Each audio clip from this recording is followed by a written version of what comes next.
Hi. Can we talk about that amazing open real quick? It just was like so dramatic, and I'm like, oh, what is happening right now?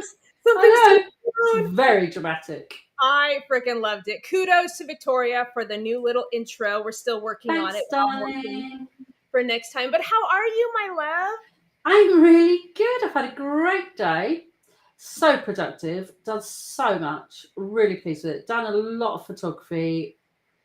I've just done so much. Great. What about you?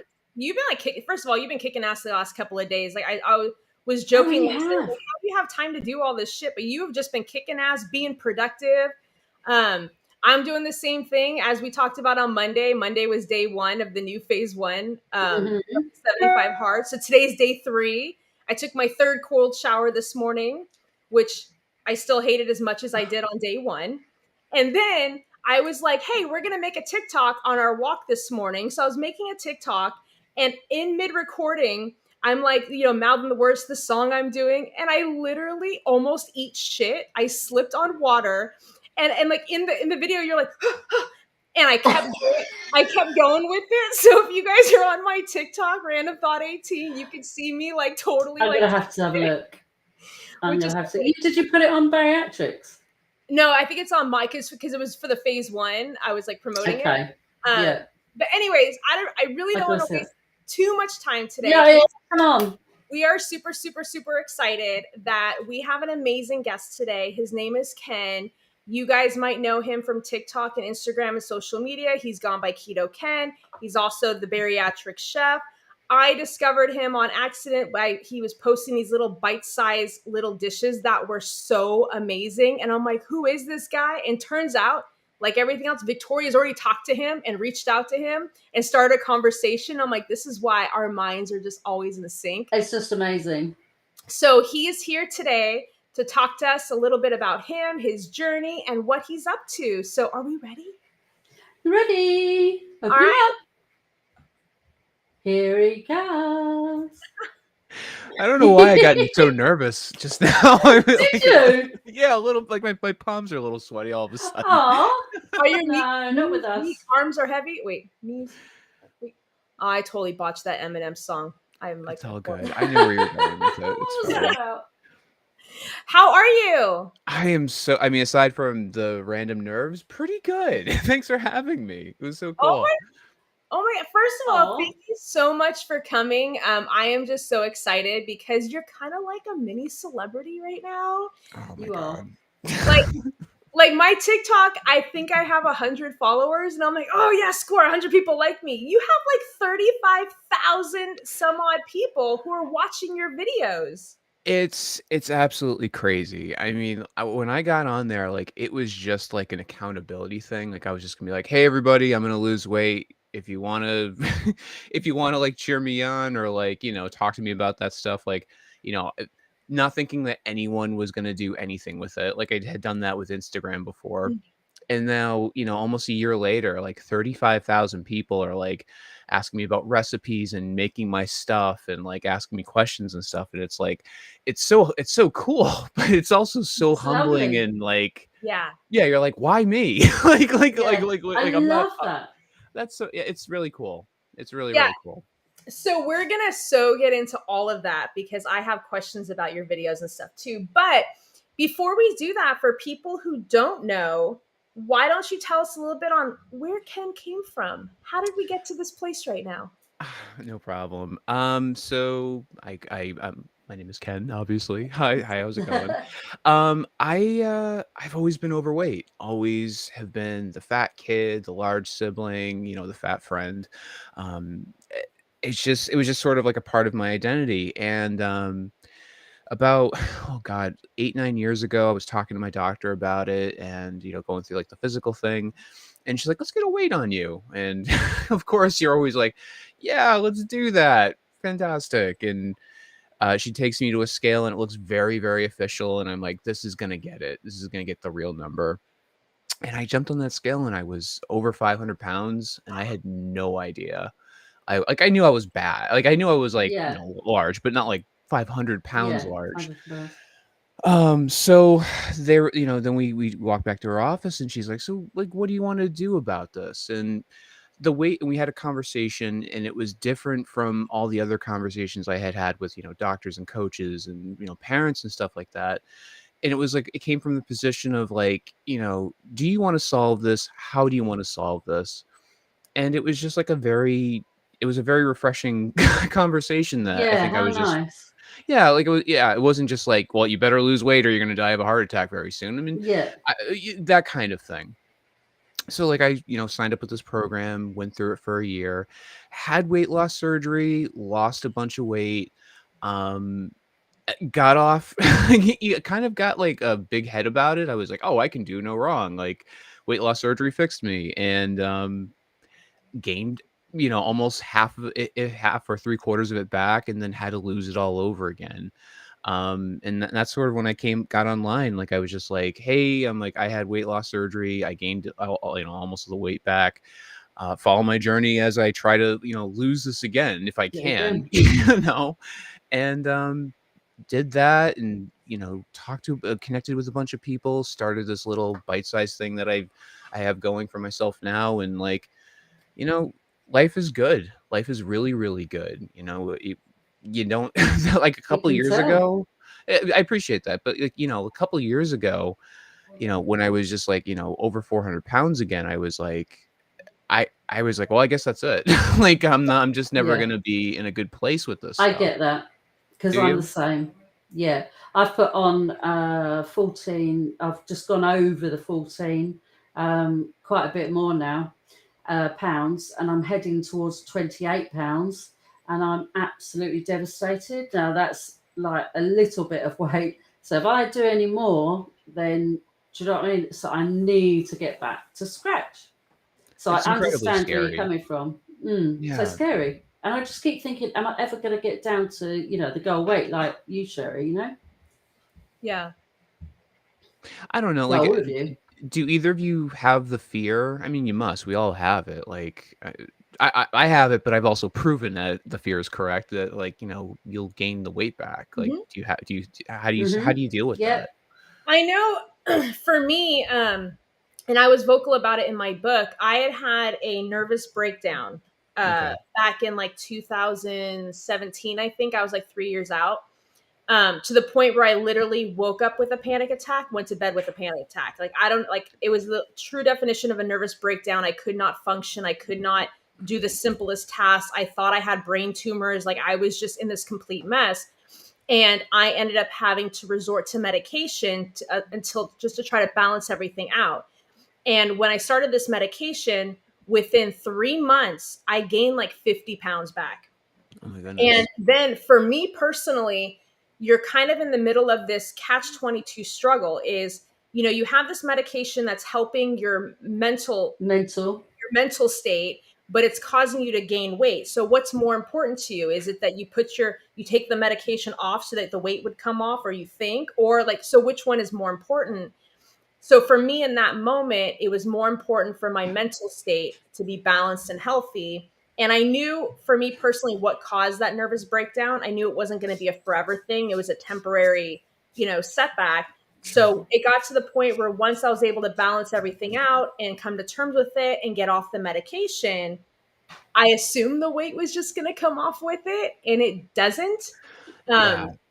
But What's weird is we have been through the identical mhm, situation, haven't we? yeah, I put on the medication and then I put on all the weight, stomach getting bigger and bigger and bigger. I put uh I don't know what 10 stone is. I put 10 stone on, which is a lot of weight, yeah, in a year.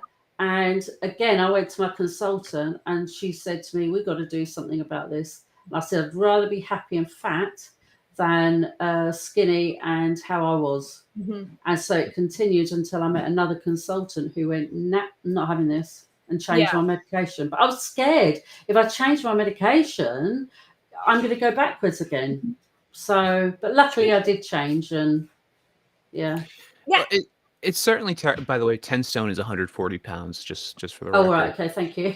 Yeah, of course. So it's interesting. So like I think so when we spoke before, right? We mentioned we got weight loss surgery roughly the same time. 2017 was when I gained all the weight back as well. Like 2017, like we were kind of in sync in that front. That Yeah. was just like the year where it was just like everything was like, I'm just in survival mode and I need to do whatever I need to do to survive. And unfortunately for me, that means, eating whatever I want just in order to cope with what's going on around me. Mm-hmm. It's scary because you go through this thing and, I'm no doctor, obviously, but you kind of scratch your head. You're like, I'm like, I didn't think it was like physically possible for me to gain weight back. Like not to Yeah. this scale. Like Yeah. certainly they mentioned there is a regain, right? But then like to experience that in such a short amount of time, you're like, all right, so if surgery doesn't fix this, what does? And it's terrifying because you're like, what other options do I have after this? Yeah, because like, and which surgery did you have? I had the bariatric sleeve. The sleeve. So, and I had the sleeve too, and Victoria started with the sleeve. So, and I've heard people, it's very common, and Victoria is one of them, where whether it's health issues or complications from the sleeve, you can then go the extra step and go into the bypass. Whereas people who have had the bypass, if you gain all that weight, it's not like you can just re-bypass it. But it's just, I know that it's very common for people to have minor regain, like usually like 15, 20 pounds, like that. My doctor had even told me what happens is when you get to your lowest point, you kind of go below what's normal, like as a result of surgery. And then after your whole body kind of stabilizes, like internally or whatever, you kind of have like this small little dip up. And it's like you have the surgery and you go boom, boom, boom, boom, boom, boom. And then you just kind of, and then that becomes your new like standard. So when I had the bypass, after I had the bypass in January, I stabilized myself. I maintained the whole year until 9 months ago. And that's when I spiraled out of control, put on weight. So 9 months. What was the recovery like between the two procedures? Like, were they similar? Were they different? Really nothing. I had such a smooth ride. Came out of both surgeries absolutely fine. Not a problem. No tubes, no nothing. Just literally as if I'd had nothing done at all. Really? I didn't even have gas pain because he said that he took it out. I swear. Yeah. I couldn't believe it. I've never heard that. Like I've heard the recovery after the fact. Everyone always talks about the gas pain. Yeah. That's incredible. Yeah, he said he took the gas out. I'm like, has that even happened? Yeah. Can they just do that for everybody? Like, I don't know. Yeah. I would take that. Is that even if it was a couple $100 extra? Marvelous. Take that pressure out of me. Oh my god. My money, man. He was marvelous. I'm sorry. Go ahead. No, go ahead. I was gonna say I had my gallbladder removed about a year ago, and it was just like it was right back. I was like, oh my god, I remember this. This is the worst part of it. You thinking that like the holes in you are going to be the thing that hurt, and it's not. It's that air pocket of air trying to escape out of the back of your shoulders. Yeah. I had my gallbladder taken out about 5 years ago, so before the surgeries. Gotcha. That was good. I still have my gallbladder, but I think it's riddled with gallstones, which they told me that I had gallstones even before the surgery, but they said they were so small it wasn't worth the thing. But I did have what they referred to as a gallbladder attack one time a few years ago. Yeah. How was that? Nice. We've joked on the show multiple times. Sherry's not allowed to Google symptoms because I always have some rare form of cancer of some kind or whatever. Or common version of cancer, right? Or common version. Right. So that day I had gallbladder cancer, I'm sure, or something like that. Yeah. But for me, because it was like on a Friday night, so it wasn't like I can just go. It was like either I can go to the emergency room, and I had gone like the week prior and had like an issue, like it was just not a very good experience there. So I started. Well, the one thing I Googled was things to help with inflammation. What can help, with the gallbladder. So I just started becoming religious with that. I just cut everything out of my diet because I was like, I need to, get rid of this. So that helped for me. Okay, so I have a question for you. Shoot. Because we don't get very many guys on the show yet. We know that when a lot of women have the surgery, there's a lot of, side effects and changes to the body regarding our hormones and the cycles and stuff. For you, what was your post-recovery like? Did you have any weird side effects or symptoms or? I I had a couple of weird ones. I remember like very shortly after, I mean like 3 days after the procedure, I had to go to the pharmacy to get some, get my prescription filled, and the cafeteria was between the hospital and the pharmacy. I remember walking past there, and I could smell the smell of bacon, and the smell of bacon made me physically ill, which was something Oh, I was like, what's going on? I was like, that's I've never heard that before. They mentioned sometimes like your taste buds will change, Yeah, I've but heard that. your physical response to smell, like bacon's the most, I mean, that's up there in terms of best smells out there. yeah. And I was like, I'm not happy with it, but at the same time, I'm like, that's kind of cool. um, that was a random one. The other one that I have now, there's actually two of them. So I have back issues now because what was going on was my body was compensating for all the weight I was holding in the front. And now that that's gone, like things are shifting. Like Yeah. so my spine's kind of like uh turning like straightening out, which is I get not that. a, which is not a fun, which is not fun. No, And, I'm having a chiropractor at the moment on my back oh, you're because kidding? I'm doing exactly the same. Pelvis is shifting, back Yeah. shifting, so the weight's gone off. Now the weight's come back on a bit, so I'm shifting again. Yeah, it's crazy how this isn't like a purely like just because it's like you're heading in like a healthier direction doesn't mean that it's not painful on the way there. Mm. And then the the last thing, which is kind of funny, is I'm cold all the time now. I've never needed a sweatshirt. Like I was like in high school, I was like, sweatshirts, why do we wear these things? I'm like, there's no need for them. I'm sweaty just like in a t-shirt. Now, like I wear like, fingerless gloves at my keyboard. Like I am just cold all the time. Fingerless, So weird. fingerless It gloves. it's weird, yeah. That's And Yeah. it's great. That's funny. and it's so frustrating because I was always generally on the chillier side. Like my husband's always been very hot blooded, so we used to Of always course. talk about the thermostat. When I lost all of the weight, I was cold 24/7. I was Yeah. constantly in sweaters, and then we would argue because he's so hot blooded that he Oh sleeps with the yeah. ceiling fan on, and he has another like stand up fan blowing on him, and it's like winter, and I'm like, you need to turn this shit off. Like, I cannot. I'm literally shivering. And we finally had a compromise because I was like, look, I guess in theory, I can put on multiple layers to warm up. It's Yeah. not like you can take your skin off and cool down or something like that. Correct. So we've learned to adjust. So I'm usually bundled up like a burrito in tons of Yeah, that's us. I'm playing with the thermostat. Up, Oh, down, up, down. so I have the same sort of I said to my fiance the other day, I was like, you think that hell is hot, but yeah, I highly am like it could be equally just as cold. It's, I mean, I always used to sleep with a fan. I never needed blankets. I was always a sheet person, and like it's completely upside down now. Yeah, It's like 60 here in New England, and that's like decent weather by by New England standards. Like, and it's just, I may move south because it is just deplorably cold up here. It's so cold. yeah. Well, you are welcome to come to Bakersfield anytime because it is the center of hell in the summertime, Right. and it's usually triple digits for like 5-6 months. Don't Oh bother my coming God. to England. No. No. I've never seen a sunny day in England, actually. Think about it. Oh my god. Sure. So, question for you: Sure. when you had the surgery the first time and you had lost all the weight.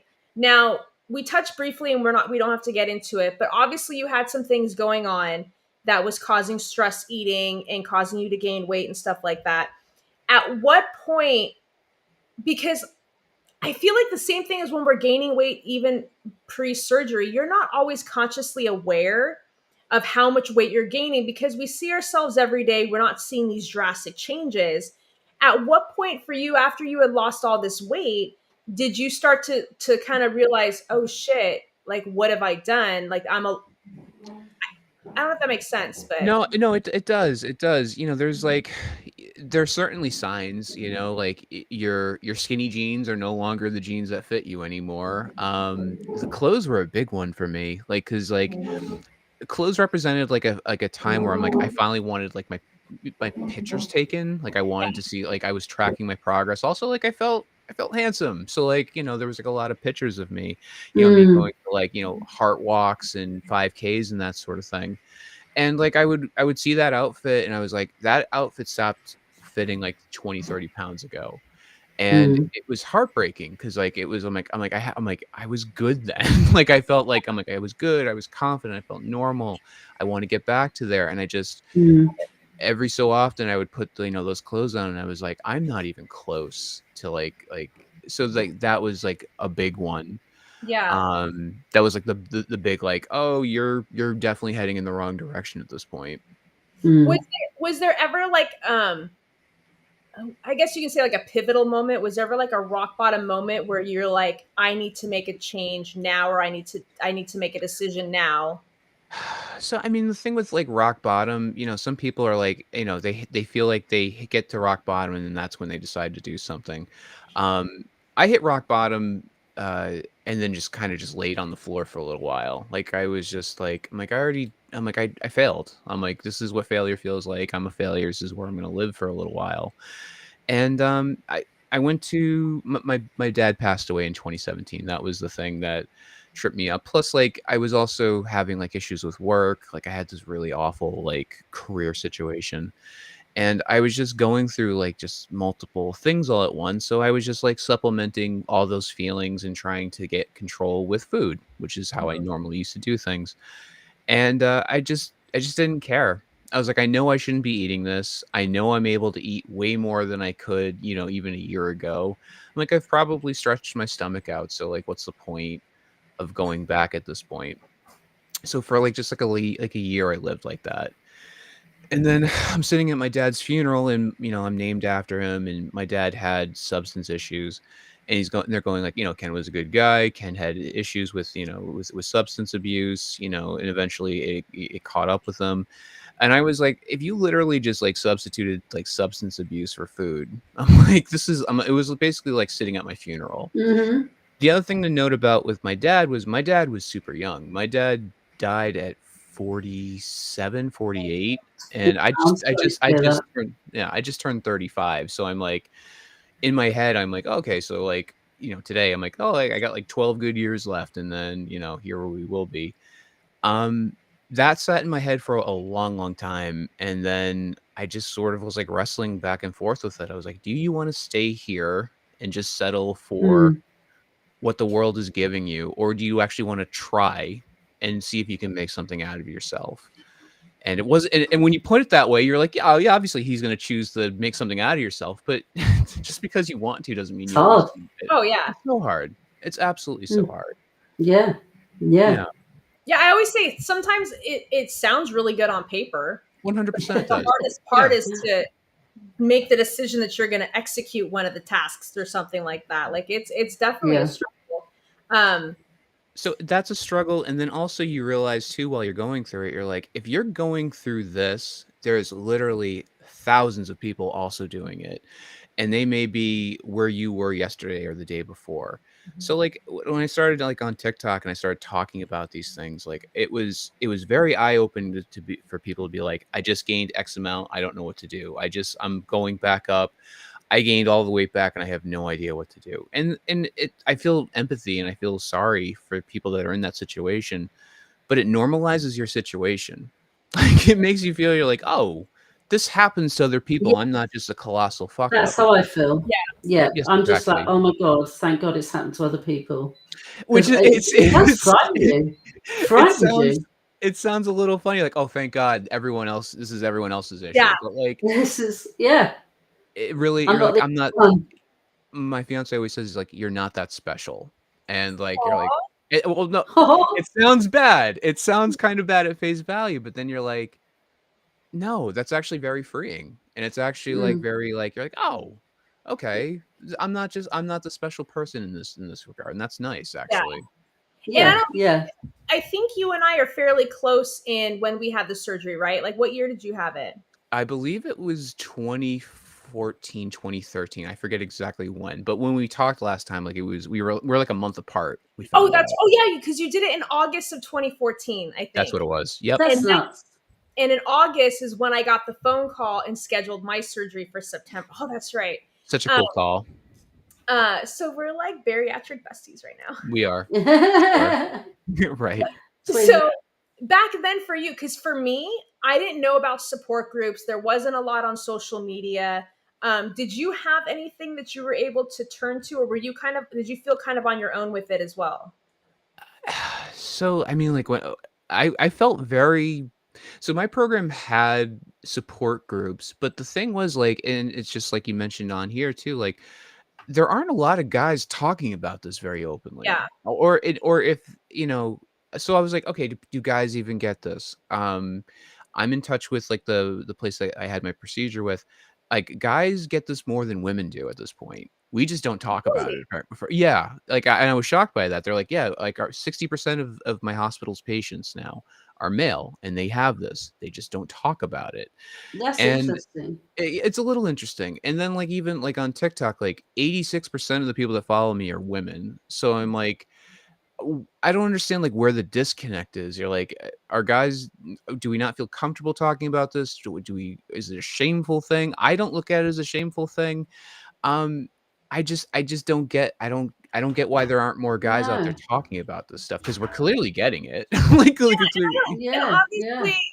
obviously I'm not a guy, so I can't yeah, say for sure, but I know No, like you're not. I nope, know that for women, women deal I think sometimes a little bit more with the self-esteem issues when it comes to the stigmas of obesity and weight. Whereas back in the day, it's becoming more better now, but back in the day, if a woman was overweight, she was not desirable, she was disgusting, she was whatever. sure, But a guy can oftentimes be overweight, but if he's funny or if he has these characteristics, women will still throw themselves at him because like he's still desirable. So I always thought that there was like this disconnect between men and women and how people viewed obesity in general. And I think that oftentimes men might view it as a weakness, like yeah, because a lot Mm. I was very vocal in the beginning. I thought the surgery was cheating before I'd ever even thought about it. I'm like, why are you having surgery? You didn't gain it overnight. You're not going to lose it overnight. Like, put the fork down. And this is me being 350 pounds. I was like, I need to just put the fork down. I don't need to have a surgery. But it's not until you go through every single program possible and nothing is working and you're literally like, this is going to be my last option, like I have Yeah. nothing else. And then your whole entire mindset changes. But to this day, like we're 7 years out, I still have people make comments that I cheated or I took the easy way out. And I think for men, I'm going to assume that it could maybe it's like they feel weaker because they couldn't maybe, just do it on their own or they had to have help or something. Like, Yeah. I don't know, but I wish that Yeah. That's a thought. more people were I wish that more men were vocal about it because you have the ability to, like, you have been helping so many people just by sharing your journey and hopefully give people encouragement that it's okay to talk about it. It's okay to admit that Mm. you were then back then and now you're doing phenomenal. Brilliant.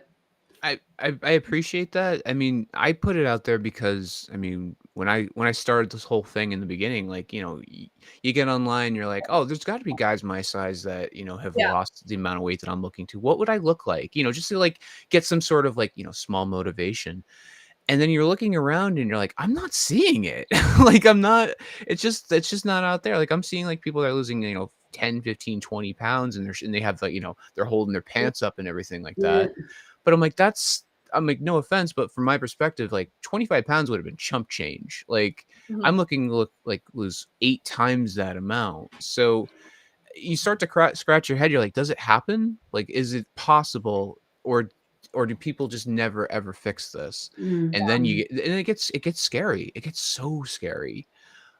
You wonder if like the thing that you're trying to achieve is possible, and it can totally throw your Mm. self-esteem and your motivation off. Mm. Definitely. Yeah. Did you when you made the decision to have the surgery and you had your date set, was there still a part of you that thought that this just might not work for me? I wish. No, I was positive it was gonna work. The thing I had was I was so afraid of going under for surgery. like the idea of being put to sleep, that was when my mind was like, do you really need this? Like, you can probably do this on your own. And which is a funny thing to think, because like I had spent like a year and a half like trying to get approval for that. And then now I'm laying in a bed with like the Johnny on, and I'm like, I don't think I need this. Like, this seems kind of trivial. Maybe I don't know. Maybe I'm just being dramatic, and I can just go hit the treadmill a little bit I more. was ridiculously excited That and blows my doing mind. videos going, I'm gonna have a buzz. I was just crazy, just going, I'm gonna have a buzz. I was doing all this TikToking and videos. Ridiculous. It blows my mind that I you were loved it. that cool with it. You're the same as me. Like, you were freaking out about it too, right? 100%. My husband just found out recently. You and I had talked about this a couple of weeks ago.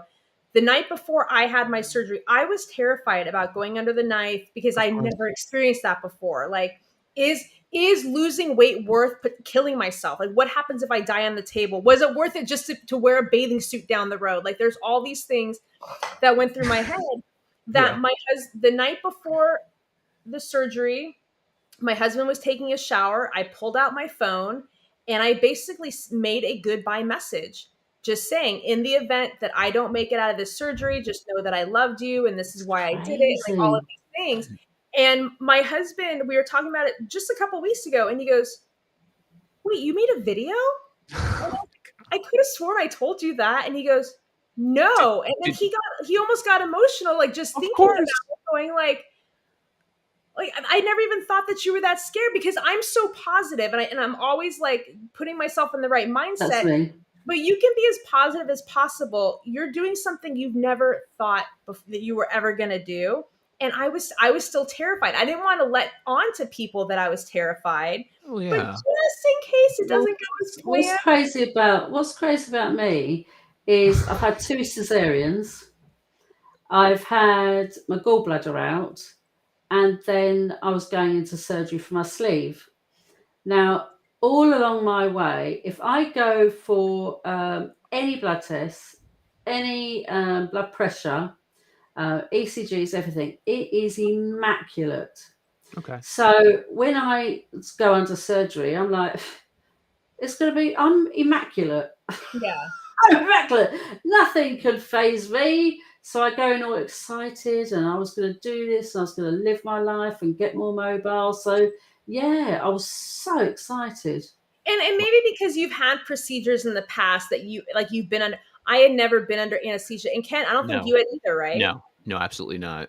So what goes through your head the night before? Oh, sugar. Sorry. Oh, you're a hot mess. Oh, sorry. Welcome to the live show. It's all good. I mean, it's just the same. It's the same as you meant. I didn't shoot a video. I wouldn't really have. Sorry, hold on. I'll turn the phone off. Sorry. You're good. No worries. Oh my God. Press and hold the power button.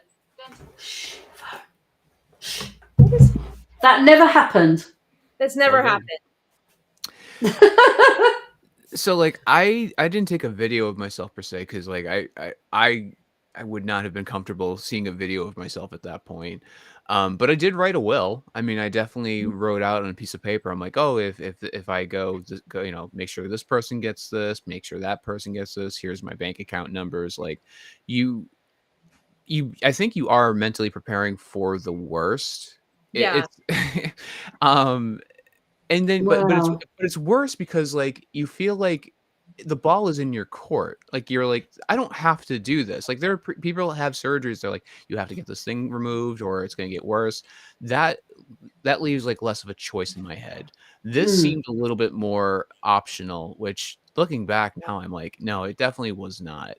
I can't imagine where I would be right now if like I had, chickened out and gave into all that fear and was like, oh, forget about it. Yeah. I don't think I would be. I mean, I certainly wouldn't be here talking about this, but like, but like in more of an existential way, like I would be such a different person, and I don't think I would have very high hopes for that person, if that makes any sense. Yeah, totally. And then like, I don't know. I'm curious to know too from a guy's perspective. Like women who had the surgery are all about the NSVs, the non-scale victories. Yeah. For us, it's like putting on boots around our calves. And is it as important for guys to have like an NSV? Non-scale victory. I mean, I love them, but I honestly I don't recognize them all the time. I will say this. So like when you weigh as much as I do, it's going to be impossible to not have excess skin. I have a lot of skin. Yeah, So I'm never going to look good in like a in a no shirt situation. It just doesn't happen. In a shirt I think I look pretty great. Um but like a little while ago, it stopped being about like how I looked and then started being more about like what I can do.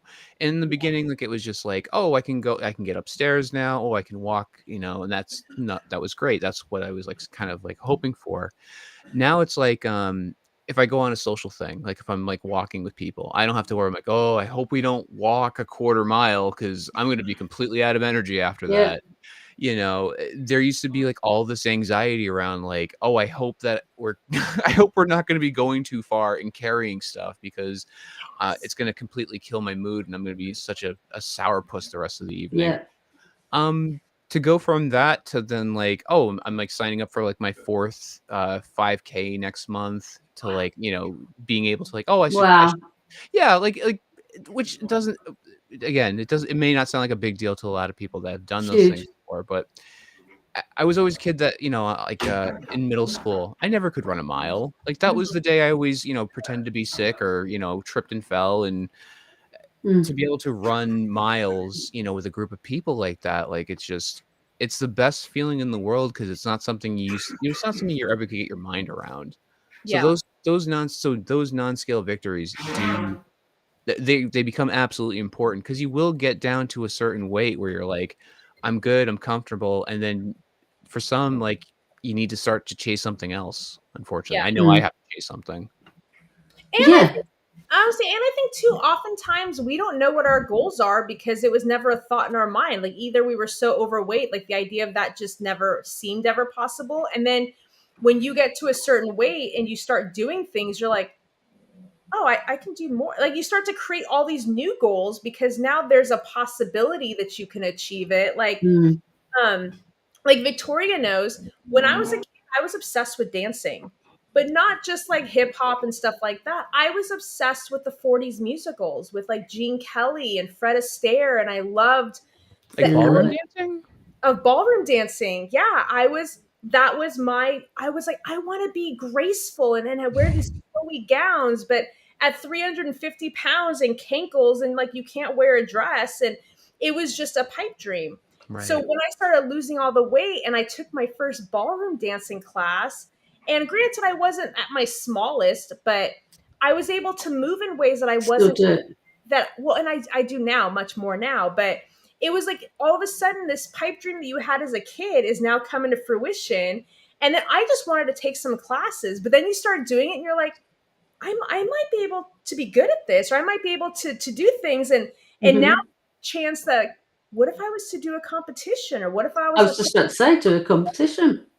but those are things that would have never even crossed your mind to even set as a goal at one point. It's not until you get to this place where you're comfortable in your agility or you're in your body that you're like, why not try some shit now? Yeah. Wow.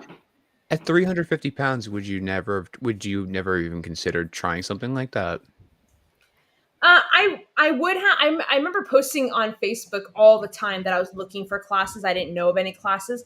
I would have probably tried it, but I hated every event or every class I'd ever taken. I was always the biggest person in the room. I was always the fattest chick at the party, Sure. or the birthday party, or the event, or I would take a yoga class. You're the fattest. I was just tired of being that person. Yeah, I get that.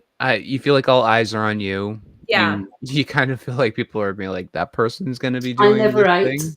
Yeah. I never ate in front of people. Oh, I was no. agoraphobic. I'd never go outside. I would never go to people's houses because I'd break their outside chairs, or I couldn't get out of their normal chairs. Chairs. Couldn't fit in their toilets. All of these things that people just don't understand. When I used to date, when I was single, I would always show up about a half hour before the date if we were going out to eat, just to make sure that we got a proper table, not a booth, but a table, that would have enough room so there wouldn't be that, like, awkward shuffle, be like, "Oh, I don't fit in a booth," or, "Hey, Yeah, there's no chance in embarrassment. hell I'm gonna fit in the corner over here." Right. Like, it just the amount of it's fun. I still here's a good question. So, do either of you have those like, there are things that I used to do at a certain weight that I like, mentally, I still do in my head. Like, I went out to drinks with some coworkers about a couple weeks ago, and I did that exact same thing. I showed up a half hour early to make sure that there'd be a place for me. And then when we sat down, they're like, "Where were you? We thought we were all gonna take the same car." And I was like, "Oh, no, I had to do something."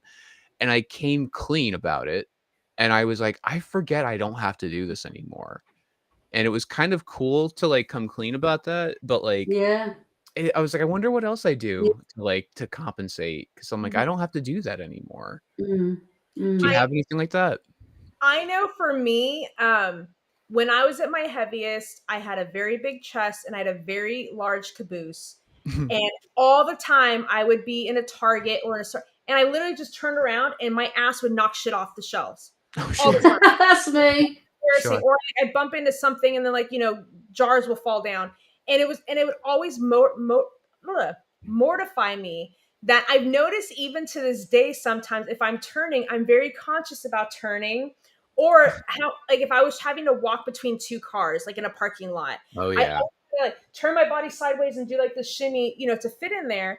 And even though now I could probably just walk straight through it, my natural reaction is, oh, I'm not going to fit. And I got to turn and, like, start around. So, and at the market, sometimes I have to be very careful when I turn around. I'm like, I don't want to knock something over.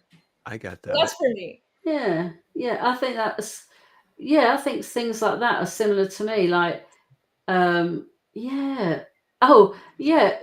Like going into the bathroom and things, I'm shuffling in sideways, and I think, Yeah. no, I don't have to do that. I can, like, walk in. What am I doing? Because our one at home is like one that you have quite awkward. So I'm I like, oh still no, I always don't have to do it. I still always try to grab the handicap stall, and I I don't. was literally just going to You Yeah. say about to say the that. same thing? Yeah, and every time I go, I'm like, "You don't belong in here anymore." Like, you don't have to, like, you don't need You're gonna this get thing told now. off. Yeah, you're like, if someone actually walked in, you'd be like, "Yeah, I have no excuse, I'm sorry."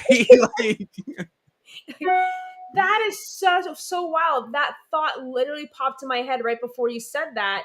I always had to use the handicap stall because I physically could not fit So in a yeah. normal stall. Or if I was yeah. able to fit in because of the placement of the toilet and the door, like, you're literally contorting I was like, no. Oh, yeah. And You I see, also that's why I never went Aw. out.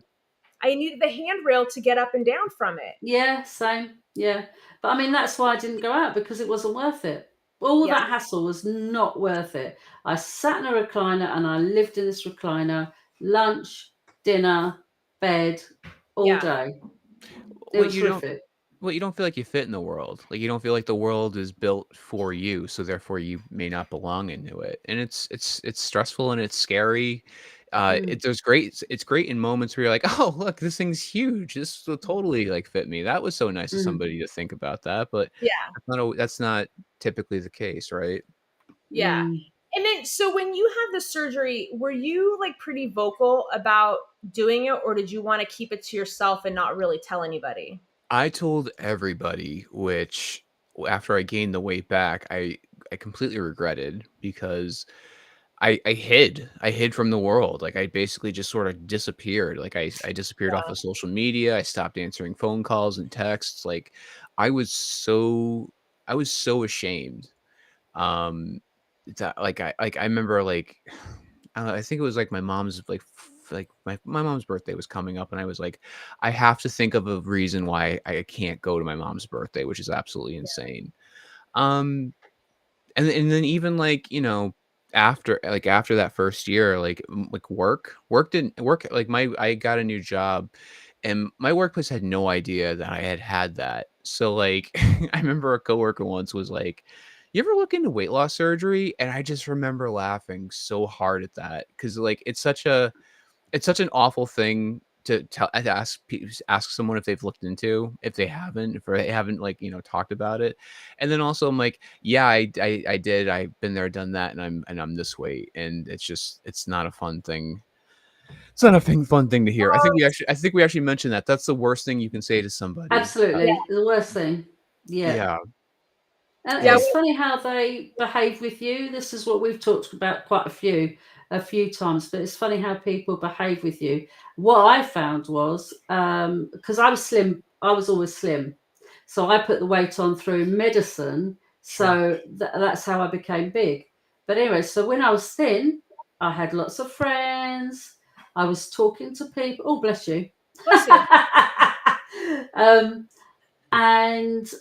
Yeah, loads of friends, school gates, everybody talking to me, started to do the gaining of the weight. When I got so big, nobody spoke to me.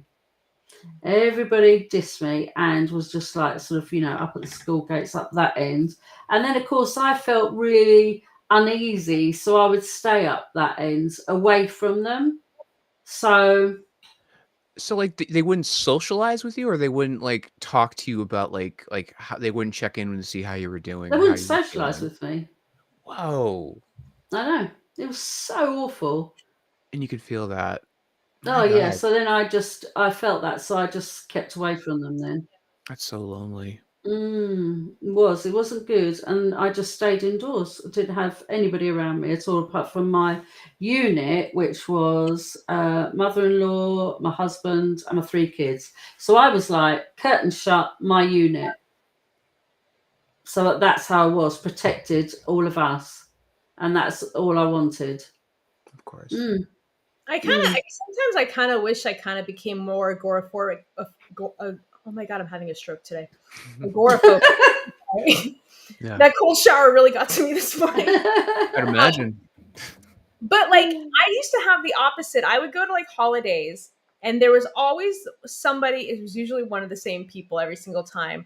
And it was, Sherry, you need to talk to my friend so and so because she just went to UCLA and she did this new program and she lost 100 pounds and you should really reach out. And I'm like, it's fucking Christmas Eve, Carol. Can like we not talk about this right now? Like, or why does this have to be a topic of conversation? Like, why do we have to bring it? I'd almost rather like not be around people because I don't want you to constantly bring up the elephant that's, I guess, in the room. Sure.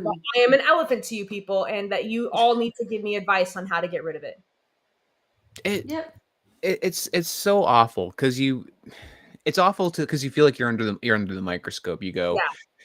how long have I been on their radar for? Because that thought didn't just pop in their head. I wonder how long they've been like, should I talk to her about my friend that just lost 100 pounds or not? Like, Yeah. it's. I get it. is. Like I absolutely understand it. Like when I'm at the office from time to time, sometimes I'll see a guy that was my size, maybe a little bit smaller, and like in my head, I'm like, I wonder if he wants to do anything about it. But like that's not for me to go and be like, hey, perfect stranger, how would you Yeah. like to lose weight? Yeah. Like that's insane. And I would Yeah. never do that. But I understand like people want to help, and people that that haven't struggled with it don't understand that that's very embarrassing. Yeah. And it's an awful feeling that will sit with you for not just like the rest of the day, but maybe the rest of the week. Um, it's there's no good way to bring up somebody's weight. I No, really don't definitely think. not. No, Definitely there not. really isn't. No, and I'm not But- one to initiate it or suggest it to people. No. I'm just very open about what I've done and what my journey is. So if people come and talk to me saying, "Hey, I saw that you did this," I will answer questions until, the cows come home. But I will never be the first one to No. initiate that conversation, because when you've been on the opposite end of that and you know how it makes you feel when a complete stranger or something like that is like, "Hey, you should have surgery," or something like that. I would never want to cause somebody to be on that side of the spectrum. So No. I would never do. You just don't do it. It's awful. It's awful. Go ahead. Sorry, Ken. No, go ahead. I don't remember what I was going to say. Sorry. Oh, sorry. I all keep good. interrupting. No, so your foods then. Let's talk about your foods quickly. Oh, sure. Tell us all about it.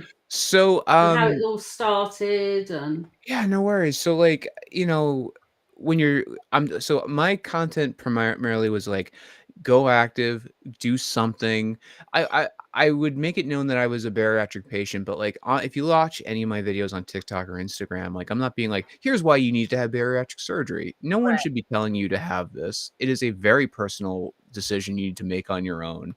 Um, and the other thing is because like no one's going to experience the consequences and the hardships of this thing more than you. So you need to make sure that it's right for you. So I'm an advocate for it if anyone decides they want it for themselves, but I am not I am not a bariatric surgery pusher by any stretch Yeah. of the imagination. But like people come to me and they ask as I would consider myself somewhat of a long-term patient, almost 10 years out. Been around the corner, once or twice with this. I kept getting questions about like, what can I eat after surgery? And like, I was kind of like a little bit shy to answer that because like, I'm never the type of person that's like, here's what you need to eat to lose weight. I'm not that type of person. I think that's kind of stuff can be a little toxic. But like, I kept getting questions like, oh, for example, last week, someone was like, I heard you can't eat salad after this. And I kind of like, I was like, I had to check somebody myself. told me that. Okay, You couldn't yeah. eat lettuce. She told me that. So I checked myself for a second. I was like, is that true? Because I'm not a salad eater, but like, Hmm. I'm like, is that true? And I was like, of all the things on the planet that you couldn't eat Yeah. after surgery, would salad seriously be one of them? I really don't think so. So like, I was like, I gotta show people like some of the stuff that I make just to give them an idea because I don't know if you ever had this. Like, I was ready to give up my left hand to just to lose the weight. But like food, I wasn't ever worried that I was going to be like, oh, I'm not going to be able to eat pizza again. I was like, that's a sacrifice. I will go through that. That's fine. So now I make these recipes that show you that like you can have some of your favorite things, certainly in smaller portions, certainly in like, different varieties and different sizes, but like that you can enjoy food still. And, better of all, like you can enjoy these with your family and friends Mm. because so many people get this and they have a family. I had a family when I first got this. I'm sorry, I was living with family when I got this. And one of the biggest challenges was when I would be sitting there at the table, sipping a Premier shake or taking my vitamins while everyone's, eating a steak and rice and all this other stuff. Food is such a communal thing. I don't think that we realize that. And when you are eating something completely different than everybody else, it it sucks being on both sides of it. You feel sorry for the person eating the diet food. As the person eating the diet food, you feel resentful for the people not eating diet food, but you wouldn't push that on them. So like I started making these very easy, very quick recipes. I call it bite-sized foods for your bite-sized stomach. And it just gives you a glimpse into like some of the cool stuff that you can do after surgery that you can enjoy with your family. That's fantastic. And what are your Instagram details and your TikTok details so everybody can find them? So I'm at Keto Ken on Instagram, and I am Bariatric Chef on TikTok. So And people will be able to find you. On your TikTok, you just posted a video in the last day or two, and that it was like these little bite-sized like potatoes filled with like, oh, what did it have? Oh my God. I was the like, French I've onion never wanted anything more in my entire life than I do right now. French onion time bombs. Yeah, those my fiance grows thyme on our deck. I don't know why she grows thyme. I literally walk at a grocery store every morning. I can get thyme whenever I want. And our little birds just started stealing her time, and I love I don't know, I'm not a lyricist, but like I love funny ways of like, I was like, time, what's a time bomb, what would that be? And oh, I'm like, I should make a recipe with thyme. And then I was like, French onion soup, like that's like a good comfort food. And I was like, I'll make a small little version of that. That's these kind of recipes, like it kind of illustrates the point. Like they're not that hard to think of. Like Right. you literally have to be like, what would taste good? What's something that has like a lot of flavor that I could put in like a small portion, and then like it does. You don't have to. You don't have to go that very far. And I hope people I do. Really why? I am such a bad cook. I have no idea. I have got no sense of food at all apart from eating it. No, you don't think so? I mean, I like flavors. I'm do you crazy about flavors. have you tried to get better though? Yes. Okay. And Okay. I'm going to continue. So I'm starting to make things. Now I can stand up at the cooker as well. So I'm starting to do things much better. And I've started in the air fryer. Love it. So Everyone loves the air much fryer. better than the oven. Yeah. So I'm starting. That's the comment I get most often, besides how many of these can I eat, is can I put this in the air fryer? People love that thing. I have one, like it's fine. It's such a pain in the butt to clean. Like it's Oh, really? yeah, so it takes so much time, and I'm like, I'd much rather be doing something else than cleaning my air fryer. Yeah, no. So sorry, I'm just going off on a tangent. No, Apologies. you're fine. No, it's good. Yeah. Yeah, no, so I'm loving your stuff. So I'm looking at it and I'm like, yeah, I'll be able to make that. So I will be doing some, but I want to show you. So I'll be putting it on TikTok, or I will put it on somewhere, and I will I'll put it on TikTok. Fantastic. And then you can have a look and see and take Mickey out of me. I would love that. I would love that. That's one of my favorite things. Like, I love reading things like, "Oh, I made this for my family. My kids love it." I love that. People like, and then there are people that just flat out just like, I made this thing, and then they tag me, and I'm like, that's my freaking recipe on someone else's house on their phone. Like Yeah. that is the coolest compliment you could possibly pay me. Yeah. Like, You I should do a love it. book. A book? Yeah, right. I don't know if I'm I don't know if my stuff's book worthy. That would be cool though, right? I think so. Why I not do. like a bariatric bite-sized recipe Yeah, book? I think. absolutely. Hmm. You should look into it. I mean, if people wanted that, I would have no issue with it. I mean, I Well, have like how many people have you got on TikTok and Instagram? it's 35,000 on TikTok. My Instagram is just I think my Instagram's like my So Facebook. there's a start. Yeah, sure. Who wants your book? Okay, fair. That's a fair. Yeah. I don't know. Maybe it's like what we were talking about earlier. It's like, I guess I have like this mindset of like, I'll settle for what people can give me, right? Like I'm not like, oh, I'm not like a dreamer, because I guess I just don't want to get disappointed. But you're right, with this stuff, people, every time I make this stuff, people ask for more, and I'm happy to oblige. But like, someone was like, oh, make a website. I'm like, why? You have a video of how to do this. And they're like, oh, I would like to be able to read it. So then I did that. Now people are going to that. You're not the first people to mention a book, but I guess in my head, I'm like, who would buy that? I guess I would be so disappointed. Okay. Me? Okay. Wait, Well, wait, I get it though, because I used to talk in the beginning, like maybe I should write a book about my journey. sure. And then I'm like, but who the hell's gonna want to read that? Like one Right. person's story or whatever.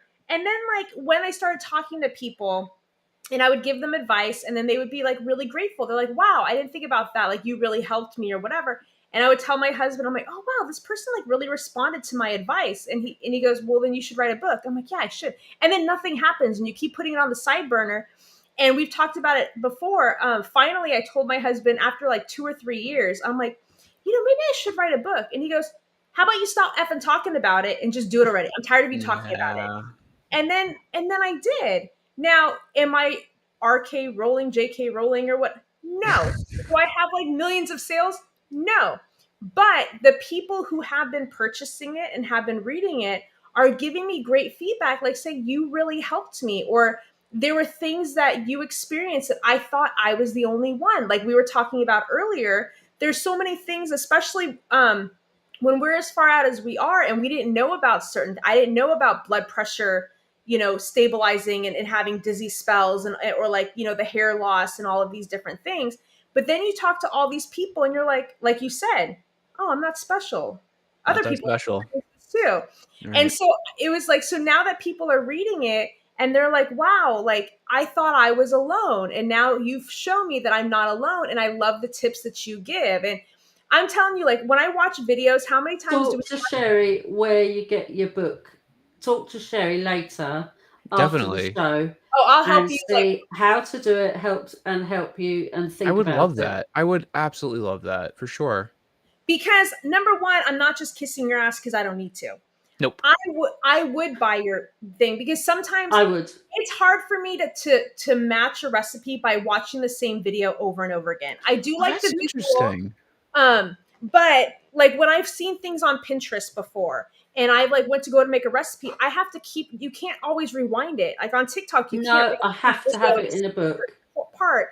I'm a visual in like Or I if print it off. if there was like a colorful page and it had like these potato things, I want to make these. I'm going to have to watch the video multiple times to be able to do it. But if there's like a quick little recipe book that has all of these things step by step, then I can look at the video once or twice, but I have like the, just do it. Same. I get what you're same. saying. No, I get what you're saying. Like, I always look at it as like, oh, they're just blowing smoke. They're just being nice. But when you were No, I saying it, swear. like, I was like, no, you're right. I'm like, oh yeah, that is true. I'm like, because you have the other thing with these videos, especially on TikTok, you have to cut these things down to seconds, and they don't take seconds to make. You know, they take like a half hour. So I have to cut so much stuff out, and Yeah. having it written in visual form would probably be a lot more helpful. All right, you definitely gave me some things to think about on that. Just That's yeah. cool. Speak to Sherry after the show. I will.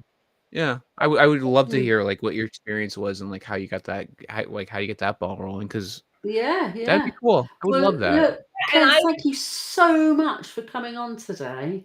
Oh, thanks for having me. This was Really so appreciate much it. fun. Can we Sorry for next time?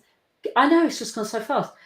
Can we like do a little cook-off then? If you show me how to do something, I'll do it with you. We absolutely can. I would love that. No problem. I want to see Victoria's concoction versus my concoction. Yeah, so we'll do that, and we'll do a little. I'll do your recipe. Okay. You'll Do you have want to send it in paper form? Okay. Do you want to pick the same one so it's like so we can compare, yeah, or you so want it looks the same. Yeah, well, I'll do the same one from like 3 different. Yeah, we'll do the same one. And what I love, Victoria and I will make it really quick because we're over time. But one of our first shows that we did, Victoria and I had a cook-off. We both made the same dish. We found a recipe on Pinterest or online or something like that. And they both came out differently. And one thing that we were trying to like use it as a teaching lesson is if you've had bariatric surgery, we're all going to have different experiences. The outcomes are going to be different. The persona is going to be, everything's going to be different, even if you're doing everything the exact same. So we're trying to use it as a lesson. Like, you can't compare yourself to anyone else. If at the end of the day, the dish tasted good, who cares if one is darker than the other, or who cares if one has slightly more flavor or whatever. The point is, you were happy with the taste of it, doing it your way. We need to have a cook-off. We've got to have a cook-off. We can Next cook time off. we'll arrange something, yeah? Okay. Sounds good to me. All right, I love it. And then before we go, Ken, is there any quick advice that you want to give to anybody who is thinking about having the surgery who hasn't had it yet? I think and just echoing what I said earlier, just when you're looking into it, make sure the decision is yours and yours alone. Like I hear people say like, oh, I want to do it for my kids. I want to do it for my family. And those are very noble and those aren't wrong reasons. But make sure that if you do decide to do it, that you are doing it for yourself above everything else. Cause it is a journey and a half. And and if I wanted to resent somebody for something, I want to resent me and not somebody else. Yeah, exactly. Right. Oh, yeah, that's so true, actually. Yeah. Awesome. Well, Ken, thank you so much for being here today. It truly was an honor and a privilege, and you gave some really great insight. And it was just so awesome just to chat with you. And I'm hoping. Yeah, and I can't wait to the cook-off. I know I can't, because hopefully we haven't scared off Ken, and he'll actually be willing to come. Yeah. No. Come on over. Yeah, we'll cook. We'll cook something. Sounds good. Great. Yeah. You know what? I'll even let you pick what it is. No, meaning like from Ken's got to. There is nothing worse than picking what to cook. I hate that question, but I get what you're saying. I hate that girl. Okay, I'll pick the easiest one. Pick the easiest one.